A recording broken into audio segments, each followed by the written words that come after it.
ইয়া রাসূলুল্লাহ, ইয়া হাবিবাল্লাহ, ইমামে হাসান ইমামে হুসাইন আপনি নবীর পিঠ মুবারকের মধ্যে ঘোড়া চালায় আনন্দ করতেছেন। মায়ারে নবী গো, আমি আল্লাহ যেই নামাজের ভিতরে ওই দুইজনের নাম ঢুকায় দিয়েছি, যেই নামাজের ভিতরে আপনি নবীর আওলাদের নাম ঢুকায় দিয়েছি, ওই আওলাদরা নামাজের বাহিরের কেউ না গো নবী। ইয়া রাসূলুল্লাহ নবীজি, ও মায়ার নবী, দু জাহানের বাদশা নবীজি, ইয়া রাসূলুল্লাহ, ইয়া হাবিবাল্লাহ, যতক্ষণ না পর্যন্ত ইমাম হাসাইন ইমাম হুসাইন আপনি রাসূলের পিঠ মুবারক থেকে স্বেচ্ছায় তারা না নামবে, ততক্ষণ পর্যন্ত আপনি মায়ার নবী, দু জাহানের বাদশা নবী সেজদার মধ্যেই থাকেন।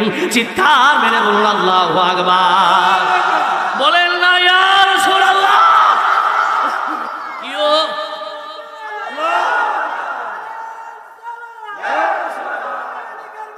জিন্দাবাদ।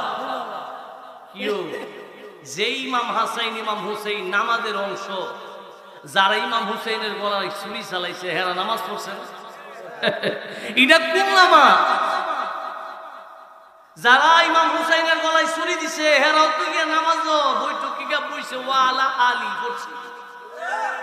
জোরে কোন পড়ছিনি? তে তাইনের বাহিরার ভিতর চিরতার সুরত মিল নাই। কথা কোন ঠিক না?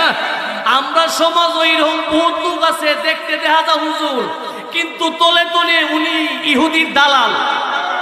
কথা কন না।